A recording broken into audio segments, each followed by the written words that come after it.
Hi. What's your name? Hunter. Hunter, how old are you? 4. You're going to be 5 in December. Thank you for doing the pledge today. What's your name? Aaron. Aaron. And how old are you? 4. 4. Thank you for doing the pledge today. Hey, little girl. What's your name? Emma. Hi, Emma. How old are you?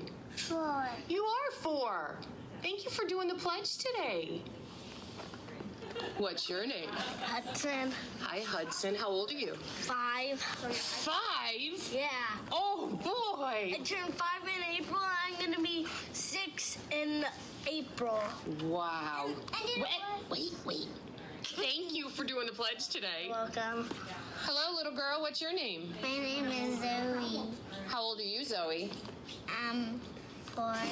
And thank you for doing the pledge today. Thank you. What's your name, little boy? Colton. Colton Distal. Yeah. How old are you? 4. You're so big. Let me see your muscles. Thank you for helping me.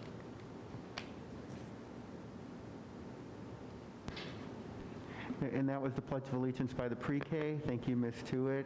And so I'm going to call the October 27th regular board meeting into order. Roll call vote, please. Perry? Mr. Perez? Here. Dr. Hoyda? Here. Dr. Gase? Here. Dr. McBride? Here. Mr. Widman? Here. And then I believe we have a motion to adopt the agenda with one addition. We want to amend to add one reason for executive session, correct? And that is to discuss the employment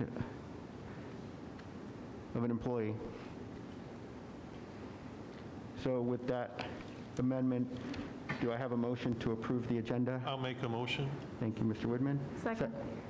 Second, McBride. Any discussion? Vote, please. Mr. Widman? Yes. Dr. McBride? Yes.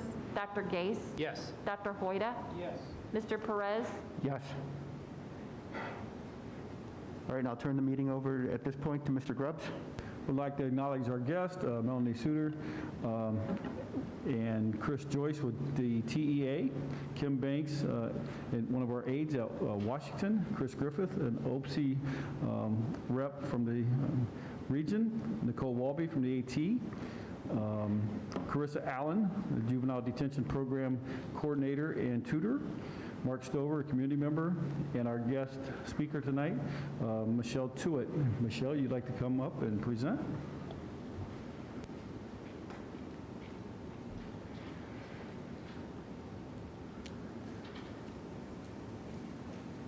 Good evening. Can you hear me? Good evening. It really is wonderful to see all of your faces. It's awesome to see you. Thank you for having me tonight. When given the opportunity to speak to the Board of Education on the Lincoln Pre-K program, I decided that October would be our month, and I'm really happy that we're here. There's a couple things that I'd like to just bring forward to your attention, and then open it up for any questions that you may have. So currently, we have 88 pre-kindergarten students and 3 itinerant students. We have 5 classes, same as we had last year with 10 units. And we have about 42 of those children on IEPs, which gives us about a 1-to-1 ratio. I am very pleased to share with you that the state of Ohio gave us the authority to put in for a grant for pandemic relief for maintaining small ratios in the classroom for September and October. I wrote the grant and gave them our numbers, and we were awarded $16,981 for the month of October and September. What we decided to do with that money, with conversation with Mr. Grubbs and also Sharon Perry, is that we were able to use those dollars to pay for the wages of our teachers who were working in the center for September and October. which was really nice. That offsets the general fund by almost $17,000. One of the other things I wanted to share, I know you appreciate a good deal, and I do too. Went shopping on Saturday. I go shopping every 2 weeks or so for snacks for our preschool students. They need to have food from 2 food groups, so we do a lot of milk or cheese, fruits, and that sort of thing. I was able to purchase snacks for the next 2 weeks for $156. That included foods from 2 food groups per day. And if you round that up to 160 and you divide it by about 100 kids, because some of them will eat an extra snack, that comes out to about 20 cents a day per student per snack, which is awesome. We are continuing with our goals this year, and that is an increase in the recognition of alphabet and numbers. Our teachers have developed a baseline for each student, and we do keep them in the spreadsheet. This is in alignment with our DLT, which is the district leadership team, as well as the Ohio improvement process, to really look at the academic progress of each individual student. We've also decided to continue with increasing parent communication, and we've added this year our social emotional learning, which will have our students focus on PBIS, which is positive behavior intervention strategies, by using PAX, the good behavior game, and teaching our children empathy and how to be in the classroom, in the hallway, and with their friends. We will have a fall parade this Thursday. We're hoping that the weather will hold out. And if you can remember back to yesteryear when we had students that would dress up and they'd walk around the block of their neighborhood school, we will have our littles dressed up as storybook characters. There will be a parade at 10:30. And there will be a parade at 2:30. If the weather is inclement, there will be a Facebook Live, which will allow all of our family and friends to watch us as we parade. I'd like to give you just a bit of an update for our foster, homeless, and unaccompanied youth. Currently, there are 71 total. We've been hovering around 80, and so we are about 9 shy of that. I expect to see that number grow. We are seeing, in the position that I'm seeing that a lot of our blue-collar families are families that are working just to try to make ends meet. These are our families who do not receive any assistance. Perhaps they make a few dollars too much to be able to qualify for different assistance through Job and Family Services. They are having difficulty making the mortgage payment, providing groceries, and that sort of thing. So we've been putting some resources together for all of our families, regardless of where they fit on that scale for income. One of the first things, and I've put 2 flyers at each of your seats, something that we just had through the elementary PTO is our coat drive, our annual coat drive. A huge thank you to Mr. Dale Depew of Seneca Cleaners out at the Tiffin Mall. He launders each coat that is donated, and our elementary PTO set up boxes in each elementary school to collect those coats. This year we collected 109 coats. They've been laundered and delivered to the Salvation Army, who will have families come in at an appointed time and give them the clean coats so that they can use that for the season. We have an upcoming food drive, November 2nd through November 6th. We are partnering with the Salvation Army.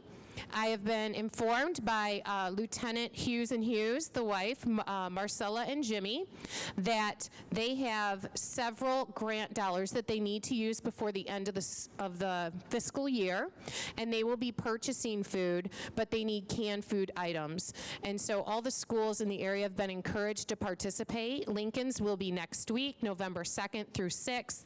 All donated items will be taken to the Salvation Army. For the entire month of November, there's a collaborative effort between Kiwanis, Rotary, and United Way, and several other smaller organizations. We are having a socks, underwear, and hair bow drive.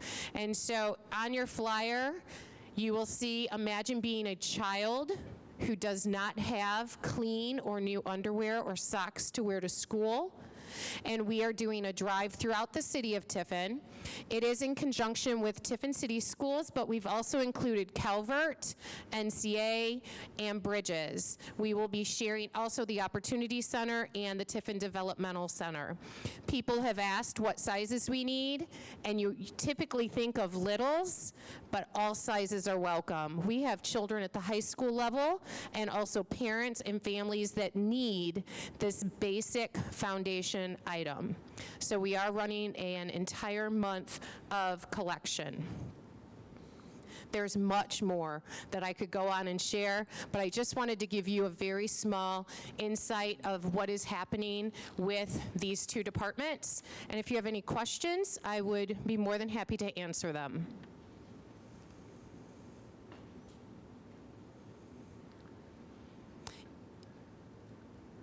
If you think of any later, you can call or email or send a text. Thank you very much for having me this evening. Michelle, thank you for all the work you do, not only for the Tiffin City Schools, but the community of Tiffin.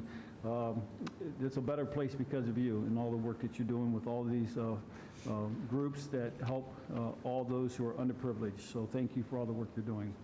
Thank you very much. It's Ms. my Tewitt- pleasure. Ms. Tewitt, one thing I was going to follow up is kudos to your staff.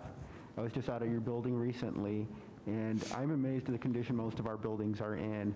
I did get to talk to some of your staff members, and I don't think we thought about what happened with the pandemic, but they kind of like let me know certain things that happened, and one of them was when we originally went on the extended vacation, I think we all remember that, the teachers never had a chance to say goodbye to their students this semester, and the students suffered because of that. And so, I think that they're eager in there, they understand what they're doing, but I think it makes you appreciate what our staff does going into our buildings and seeing our kids. Thank you so much. We hope that that is a one-time only situation and that we can continue to move forward. We're very pleased at the cleanliness of our building and the health of our students. We give kudos to our parents who are taking temperatures every day, and for those when the kiddos show up and they do have a temperature, they come and pick them up right away.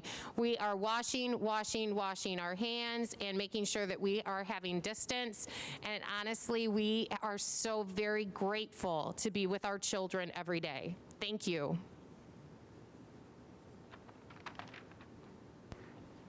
Okay, we're going to turn to the section now on reports for committees.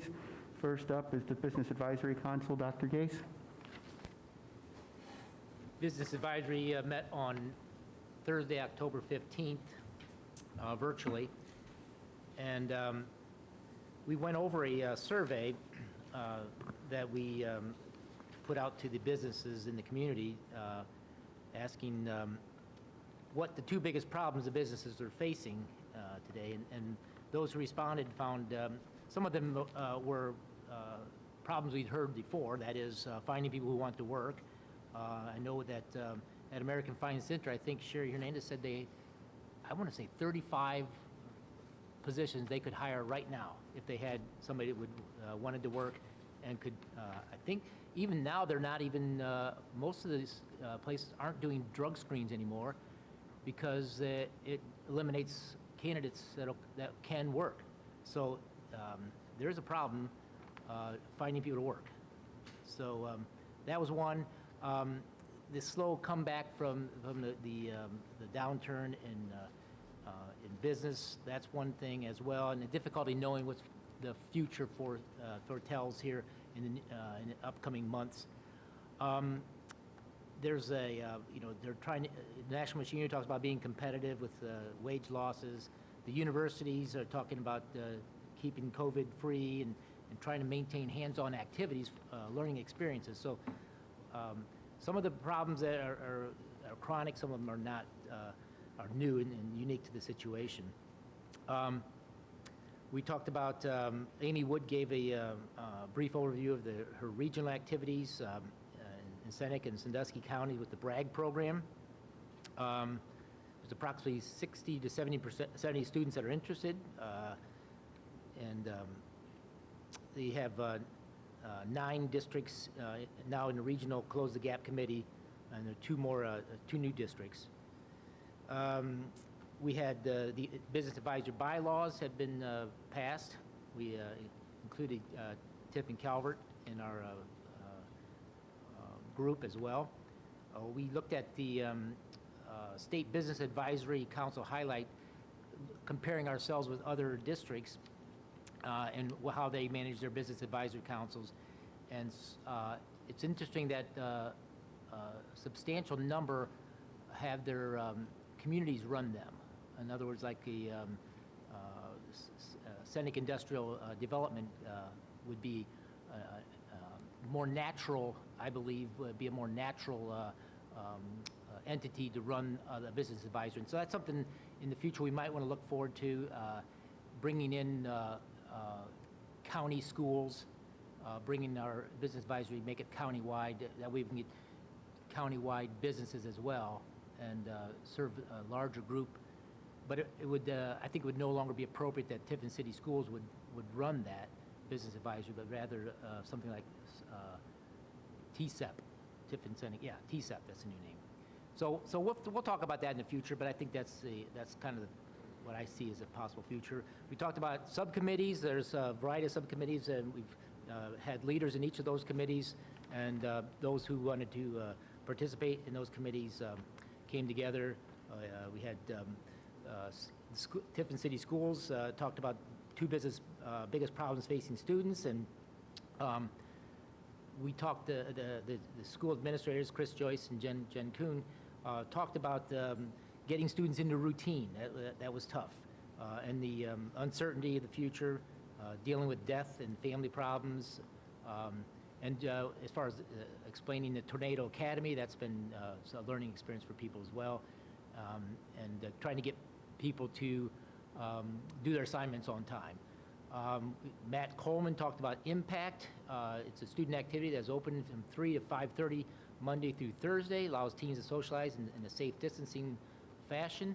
And we want to pass that on to Tornado Academy students as well.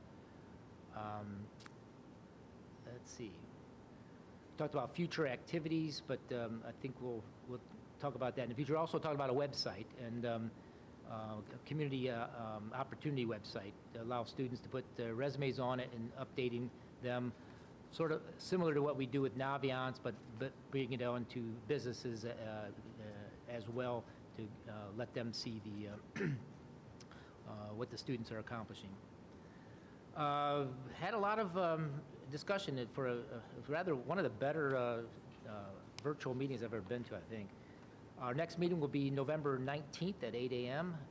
As of this time, I think it's still going to be virtual. Any questions? Dr. Gase, what you said was interesting about probably consolidating with other schools in the county. I know we came up with the county pandemic plan, and we work with, Sentinel, which is, it's not just limited to us. But Mr. Grubbs, is that even feasible? Is that allowable? And if so, is that something that you've ever dealt with before? Absolutely. In fact, Crawford County, the majority of the schools are under one BAC. In fact, there's even discussion with the regional, become a regional BAC, because it's all about region right now anyways, and it would make sense, and then maybe have some subcommittees under the regional BAC working on groups based in counties. So I think there'll be more to come on that, and Amy Wood is doing a lot of work with Tara, Vanguard Sentinel, and us as well to make something like that possibly happen. And there used to be grants for consolidating things or making regionalized in the past. Do you see anything like that? Oh, absolutely. I think that's Mrs. Wood has already obtained grants for regional workforce, so I think there's going to be more to come. Thank you. Any other questions for Dr. Gase? Okay. Finance Committee, we did meet last Tuesday, and basically we discussed, the purpose of the committee again, based on what we had discussed in our work session. But the main part of it was, in addition to going over our regular finances, was Ms. Perry has prepared alternatives or forecasts based on some assumptions with different levy amounts. And one of them, the baseline was doing nothing, which I don't believe is an option, having looked at the numbers. And so I think the board members did make a recommendation, and I will share it with the board at a work session that we will discuss, because ultimately it's a decision the board has to make with these scenarios in terms of what's going to happen. And we're going to meet next month again. And if you have any questions for the Finance Committee, the only thing would be, again, to set a work session with Mr. Grubbs on that issue. Support services, Dr. Hoyda. Yeah, we met on, where was it? Yeah, it was in October 16th. There you go, we had 11 people present. I called the meeting to order. First department discussed was food service with Trudy Margroff. She found it important to point out to us that we need to get the parents to turn in their free and reduced lunch forms. That information is important for us in writing grants and for future applications. We were also discussed outstanding balances and how to collect things. We decided to have a collection agency work for us, collecting anything of $100 or more. Tim Weber asked us to look at possible ways to finance Chromebook rotation in order to keep a one-to-one technology within our school system. No decisions were made. Transportation report. The first of our 2 new buses should have gotten here last Friday. The installation of cameras throughout the transportation complex is completed.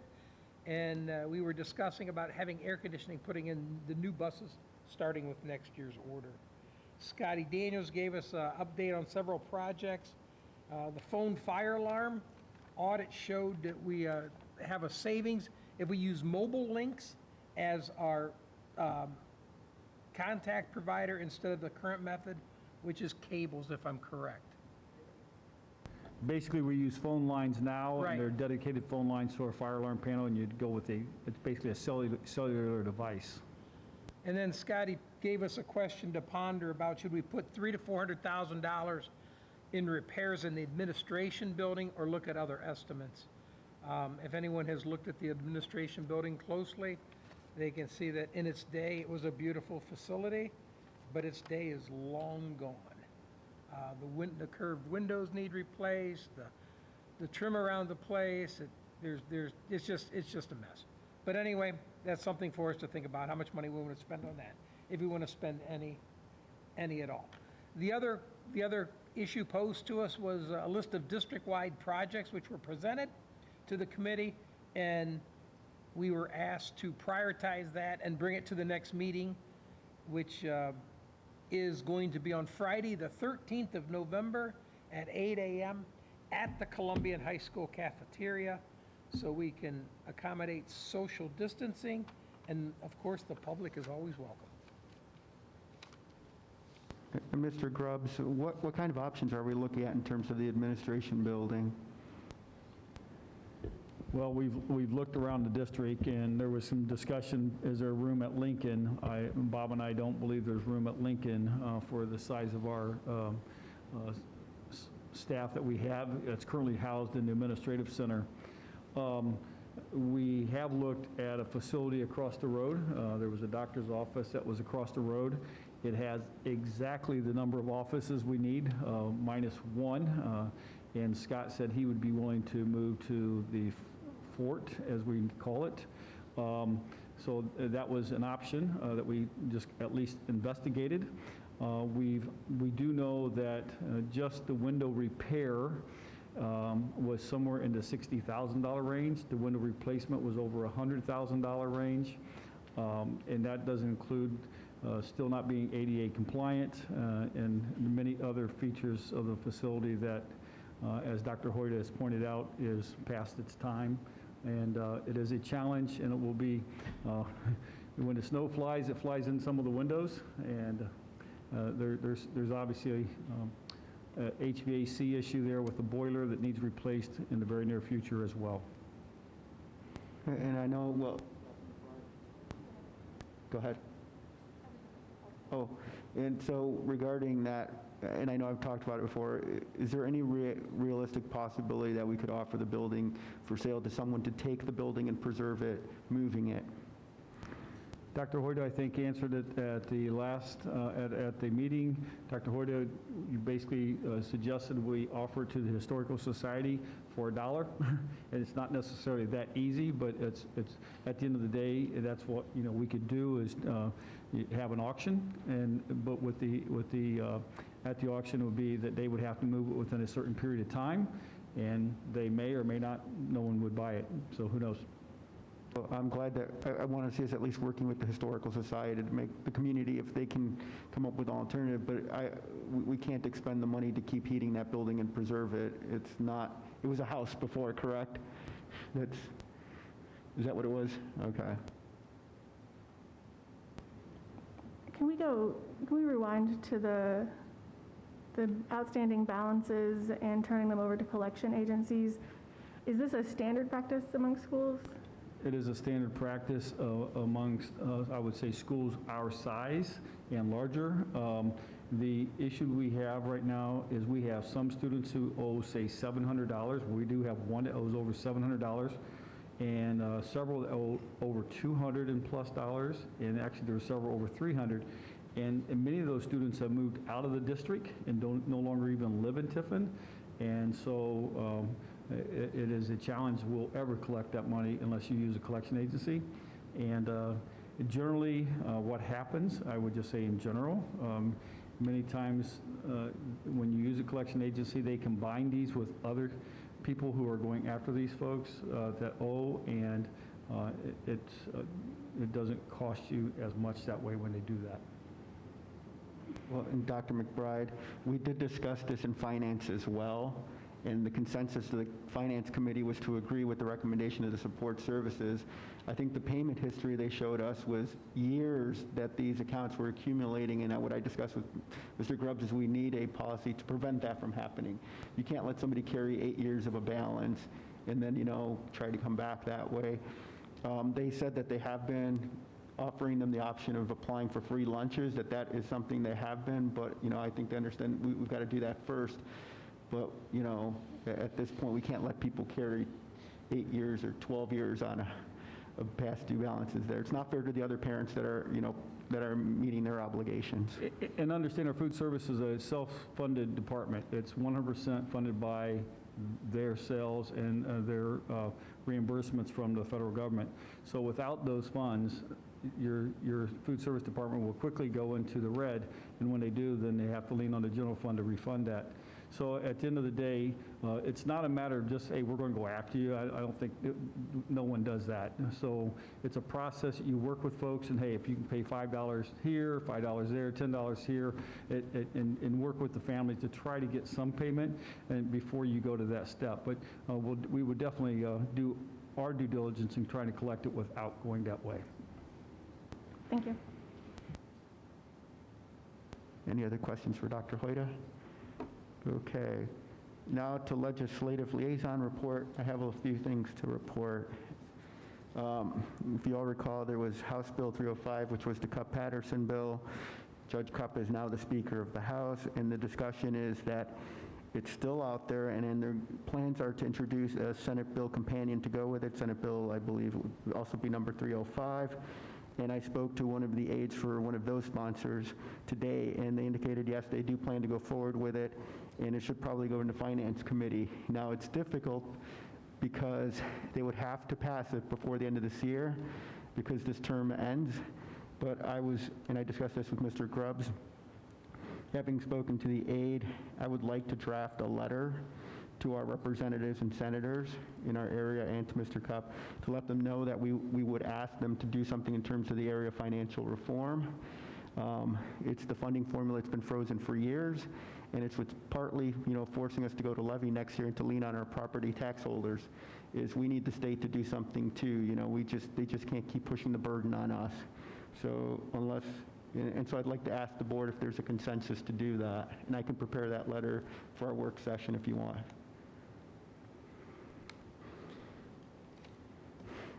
And then the other bills to relax some of the requirements, I think 358, it's still in the Senate, and I'm worried that it's actually not going to go anywhere at this point. So, and I think that's one that had to deal with the third grade reading requirements and stuff like that. So that would be my report. Any questions?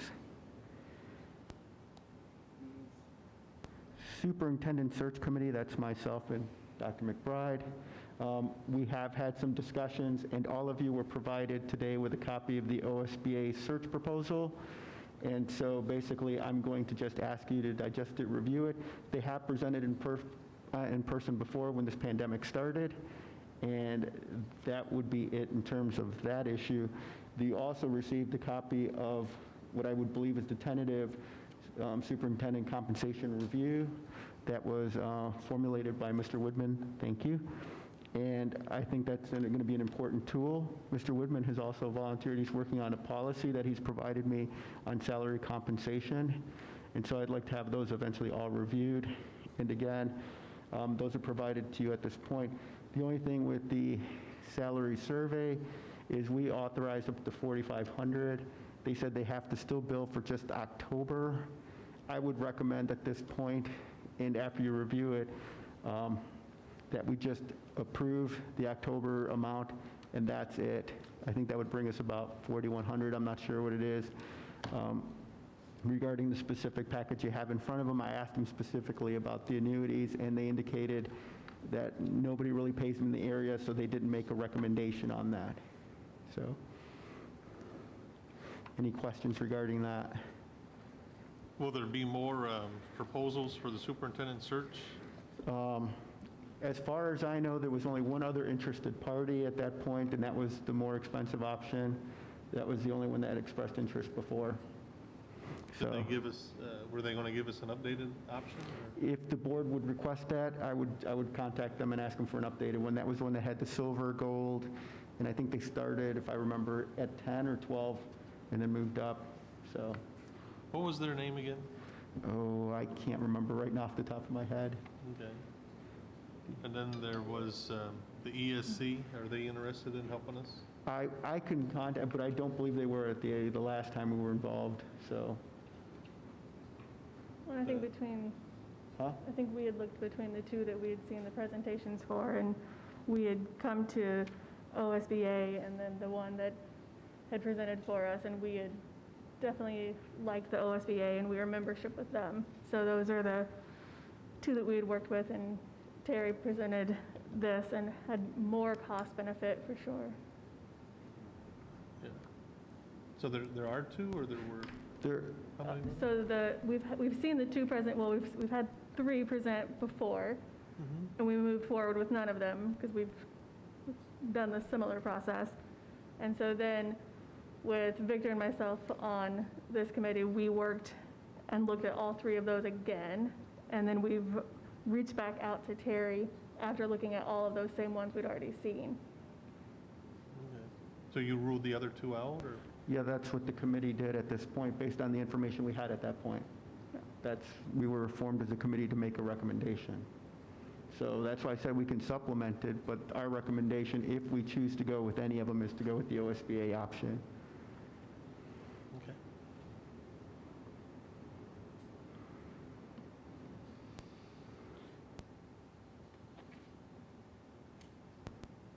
Questions? So that moves us on to the Vanguard Sentinel report. Mr. Woodman. Everything's going well out at Vanguard Sentinel, and we're in sessions and doing work. Thank you. Finally, but not least, the student representative. So the Tiffin Columbian cross country team has had an excellent season. They're almost done. On Saturday the 17th, both teams, the women and men, ran excellent races at the SBC Championship. Senior Caden Groves won the individual race and was joined by Logan Robinson and Brian Cecil, earning first team honors. Also joining them were Alex Albert, Teddy Owens, and Jacob Weingart, who earned second team honors. Caden joins TC alumni Alan Booz as a three-time league champion. And then for the Lady Tornadoes, senior Mia Ingalls was also an individual champion and joins alumni Nikki Boos as the only two-time girls champion in school history. Mia is also earned first team honors and is joined by students Kelsey Weingart, Annalise Bowles, Corinne Croy, and Allie Westner, earning first team honors. Earning second team honors for the women are Leah Hill, Serena Ingalls, and Lydia Cole. They had their district meet this past Saturday, and both teams will be sending runners to the regional meet this Saturday in Tiffin. For the ladies team, Mia Ingalls and Kelsey Weingart placed 6th and 8th overall. Annalise Bowles, Corinne Croy, and Allie Westner rounded out the top 5. For the men's team, Caden Groves was the district runner-up, and he was backed up by Logan Robinson, Alex Albert, Brian Cecil, and Jacob Weingart. And all of those students will be headed to the regional meet. In the music department, the marching band held their marching concert 2 weeks ago on October 13th. Normally this concert is held inside in the gymnasium with the band members in full uniform, but due to COVID, the concert was forced to change. It was held in the beautiful Frost Connell Stadium at night with the lights on. The musicians performed songs from halftime shows from the past few weeks and were joined by the Flag Squad. There was great weather, and this outside concert will probably continue for the years to come. The National Honor Society named 4 senior members to be officers for this school year. Brian Edmond was named president, Vice President Callista Morrison, Secretary Mary Braymeyer, and Treasurer Grant Gribben. NHS held its first meeting of the year. They discussed volunteer hours, member expectations, and outreach opportunities for the year. The first initiative is to make and send cards to thank the veterans at the Ohio Veterans Home in Sandusky for their service. They will also be sending cards for veterans that are working for the district. The last point of Columbian, the Tiffinian newspaper has kicked off for the year. The first publication came out on September 25th, and that is posted on the TCS website as well as the district Facebook page. There's about 10 writers working every week on articles. This past publication featured articles on Indigenous Peoples Day, all of the fall sports, COVID-19, and world events of 2020. The next paper will be published this Friday. We are still using a free online format, and the student writers are aiming to publish once a month, hopefully more. And lastly, the parent-teacher conferences throughout the district will be happening, however, through a virtual format. Parents who wish to have conferences can do so on Zoom or through a phone call or email based on a mutually agreed upon time, and these are happening now through the end of November.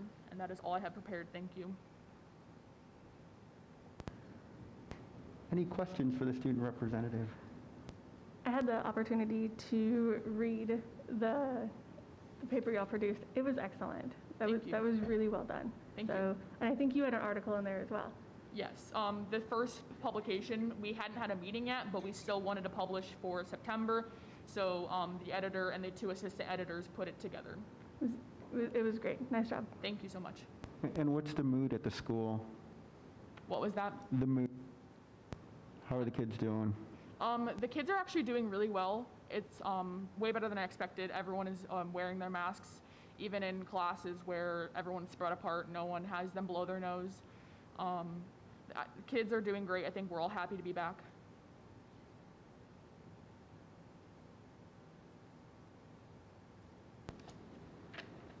Having concluded the committee reports, I'll turn it over to Mr. Grubbs for the interim superintendent's report and those subsequent reports beneath it.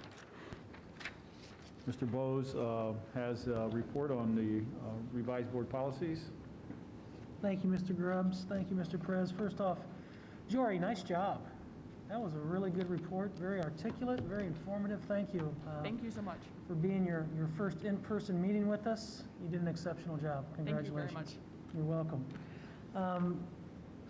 I have one policy, actually I have a policy and a regulation for your consideration. First read tonight. It's policy ING and regulation ING. And when you look at this sometime over the course of the next few weeks, you'll notice it's an addition of the therapy dog to our animals in school policy. You know, Tiffin City Schools for at least the last 15 years, maybe more than that. I know it's been quite a while. We've had therapy dogs working with our students, staffs in the buildings, but we don't have any policy that addresses therapy dogs. So in talking with our counselors that handle our therapy dogs, and in actually talking with legal counsel, they thought it might be something good for us to get in a policy format. So that is for your consideration for the first read. Animals and dogs, specifically the addition of therapy dogs. The other item that I have for you tonight is just looking forward to next month already. We will be recognizing one of our certified staff members and one of our support staff members for the Crystal Apple Award for the first grading period. Last spring, we were not able to continue that on throughout the last grading period. So we're looking forward to recognizing two of our staff members, many of staff members that are doing some great things within our schools and our buildings here in Tiffin City Schools. So look forward to Crystal Apple next board meeting. Any questions for me? Thank you. Scott is unable to be with us this evening, so I will give his report quickly here. There's an Ely construction proposal for your approval tonight. That is regarding the middle school. I think I've communicated before that the foundation, and I say foundation cautiously, the bottom portion of the exterior of the building is made of a split-face block, or CMU, and that CMU is underneath the masonry work above it, which is brick, and they expand and contract at different rates, causing cracking, and there's a lack of the control joints around the bottom of the building. In fact, I think there's only 2 control joints, and they should be spread apart in various areas, but in particular, at least on one edge of, at the bottom of every window. So Ely Construction is coming in and will be putting in control joints, which hopefully will control the cracking that we have in multiple locations around the bottom of the building. Where the split face block is already cracked and issues have occurred, they will be grinding out the grout in those areas, refilling them with caulk, and then again, those control joints will be near those, and it'll help control any more cracking in the future.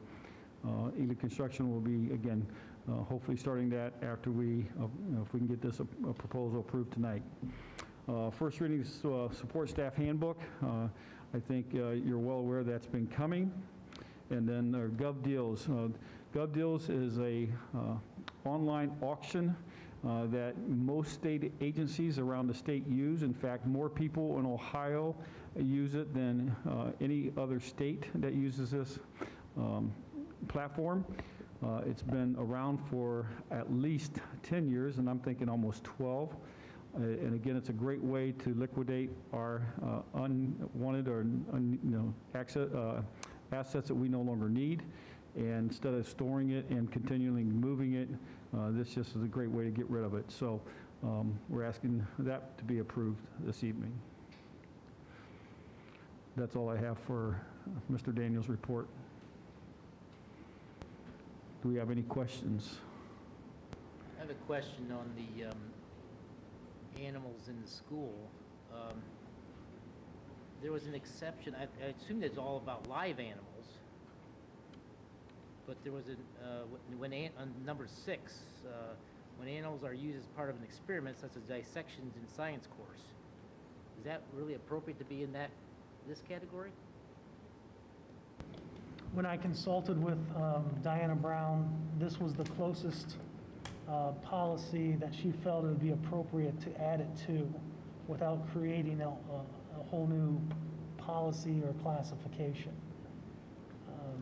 Well, why do you have to have it in there anyway?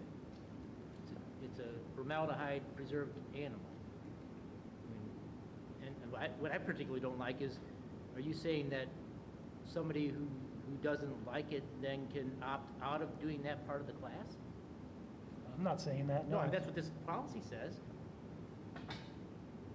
It says the principal designee will determine another activity if they find it unpleasant or objectionable. I believe that's our current policy. That is correct. This policy is our current policy now, and the only thing we were doing was adding to. I don't care if it's an old policy, new policy, it doesn't seem appropriate to me that you can have somebody, if you sign up for a course and you know that's part of the course, then you say, I don't want to do that. Well, how's that work? Is that going to be allowed for other courses? I find, a project objectionable, I'm going to say, I don't want to do it. That, actually, yes. That's how we operate. We have done that in the past, especially when Okay. it comes to I guess that's the way it is then. maybe some literacy works where a parent may find something objectionable. There's an alternate assignment for that. So they sign up for a course knowing that's in there and then say, I don't want to do it because I find an objection. Is that what you're saying? I can't speak to the high school. However, when you look at the elementary and even the middle school for literacy and English classes, Yeah, I'm not, I'm not going to talk about elementary, I'm talking at a high school level course. Well, that's because biology is required. And so I think, is it required still? Was back when, and so you have to offer them Biology an is required. Yeah, so you have to offer them an accommodation because you're requiring them to do it. So it was like that back when I was in high school in the 80s, so. It's an accommodation at the university level. There's an option to do it digitally as well if you're adverse to dissecting animals. Because I think some of those kids are saying, yeah, I have no desire to be a biologist, but you're requiring me to do it. So if it were an elective or something in college, then I don't know, I can't explain why you would take it then. what I can do, Dr. Gase, I see that policy hasn't been addressed since 2011, I believe is what it says at the bottom. I can look at that, and we can take a look and see if any changes have been made to maybe reflect more of what you're saying, if that is the case. Well, and Mr. Bose, if you do that, can you have council look at it in terms of the new Religious Rights Act that just passed a month ago? Do we have to make an accommodation now there too? So, Yeah, I would certainly talk with Diane about it, yes.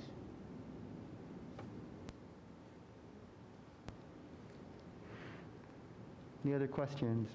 Okay, we'll turn to section 6, opportunity for the public to address the board. Anyone wishing to address the board, just speak up, come up to the microphone, identify yourself and your address, and go ahead.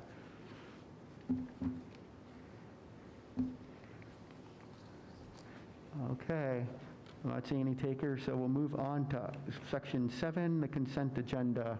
So I ask for a motion eventually to approve the consent agenda. 7.01, approve the minutes from the September regular board meeting and the October special meeting. 7:02, approve the treasurer's report for September. 7:03, employment as outlined in that section. 7:04, recognize those and accept those donations and grants that are outlined in there. 7.05 is a statement of purpose for budget reporting 2020 to 2021, and 7.06 fund transfer from as recommended by the interim superintendent, and then 7.07 to accept or to actually approve stipends as requested and awarded in there. 7.08 is additional employment items related to substitute teacher aid. And I believe that would include all those in the consent agenda. Do I have a motion for the consent agenda?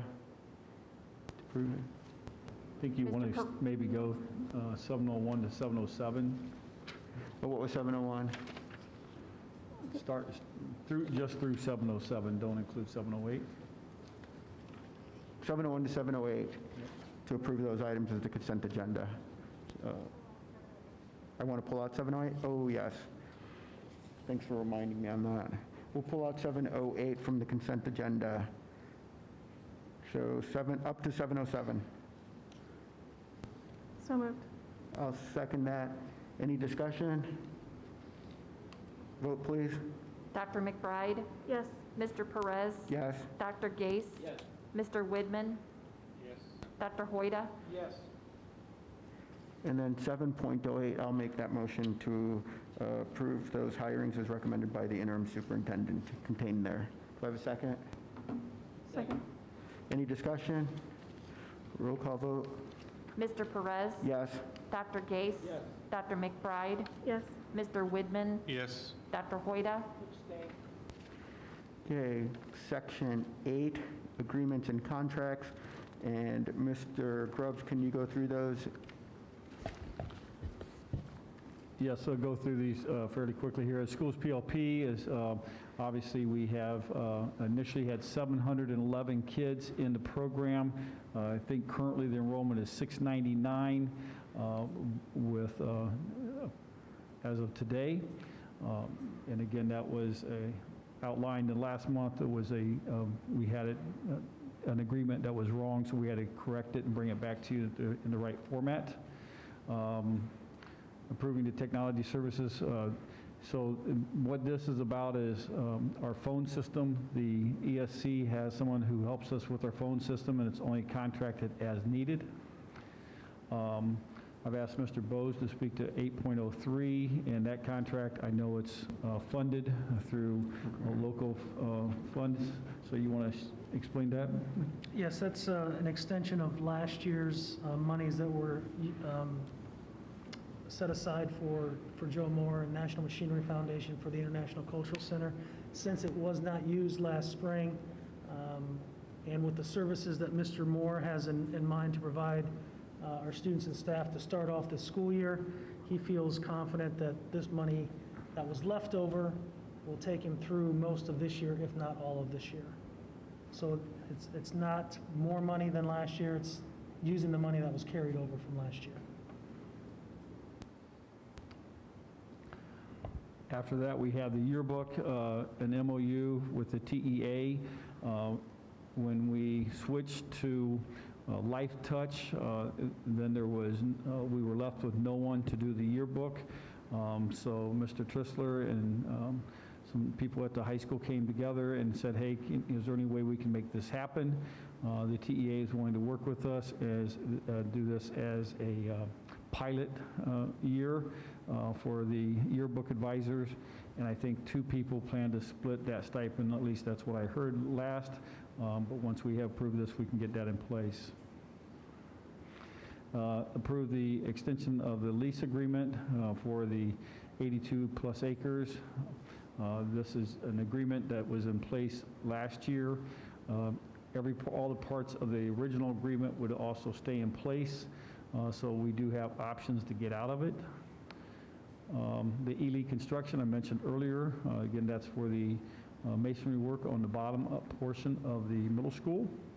And then the last agreement there is with GovDeals, an online auction form that will allow governmental agencies to liquidate their assets. For 806, where does that funding come from? Out of the Permanent Improvement Fund. Okay. That doesn't come Actually, I'm sorry, that one there will come out of the 034 fund, which is your maintenance levy fund. Right. So we can't use that for other expenses? Absolutely not. Okay, thank you. So do I have a motion then to approve those agreements and contracts as outlined through 801 through 807? So moved. A second, please. Second. Second, McBride. Any discussion?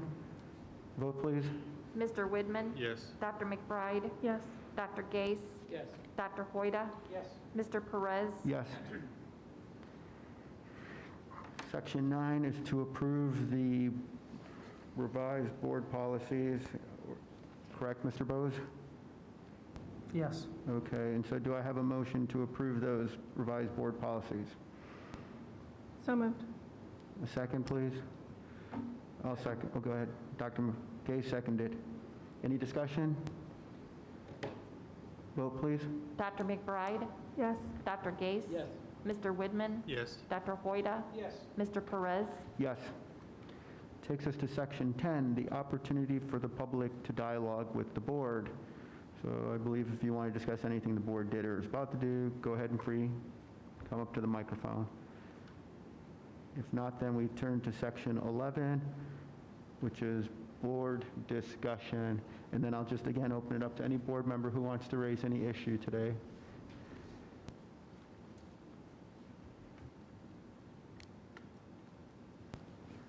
Mr. Grubbs, I do have one issue. it's a minor one, but it followed up on what you guys just discussed. Have we heard anything in terms of our families' response to our switch in photographers this year? I've had some negative feedback in terms of the pictures, the hair color, stuff like that.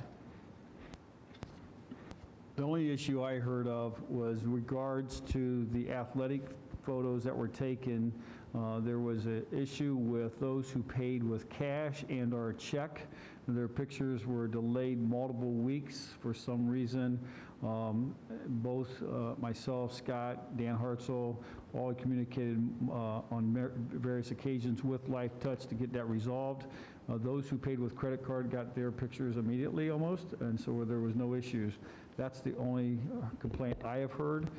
So if there's other ones, they need to direct them to us so we can talk with Life Touch and get those things You haven't corrected. heard a big request for retakes or anything like that versus normal years? No. Okay. So just a general question, so we're kind of in it now, like we've gotten through the summer and we're adjusting. How do things feel overall at the schools? Students adjusting, staff adjusting, general feel? It's interesting you asked that. Jory and I was just talking before the meeting about how resilient our children are. I think adults sometimes are making maybe more of a deal about masks than students. Our students are just amazing. I don't care whether you go to the kindergarten classroom or you come to the high school in one of those classrooms at the high school. You walk in, our kids are doing an amazing job at wearing the mask, and it's almost like they don't mind it. In fact, it amazes me the number of kids I see walking down the street with their mask still on. So I think overall it's kids want to be together, as Jory mentioned in the report, and they're willing to do what it takes to be together. So I'm proud of them. Thank you. And I'd like to thank my fellow board members for letting that be an option for them, that we have in-person school. Any other discussion? If not, then I'll make a motion that we adjourn into executive session for 3 different reasons. One is to consider a matter required to be by federal laws or rules or state statutes to be kept confidential. The other one, to confer with the public body's attorney for the purpose of considering disputes, or an action considering impending or imminent litigation, and then finally the employment of a employee. So moved. Second. Second, McBride. All in favor, roll call vote, please. I'm sorry, who made that motion? I did. Thank you. Mr. Widman, Yes. Dr. McBride, Yes. Dr. Gase. Yes. Dr. Hoyda. Yes. Mr. Perez. Yes, ma'am. Okay, at this point then, we will conclude the regular session and go into executive session after a short break. Thank you. No action to be taken afterwards.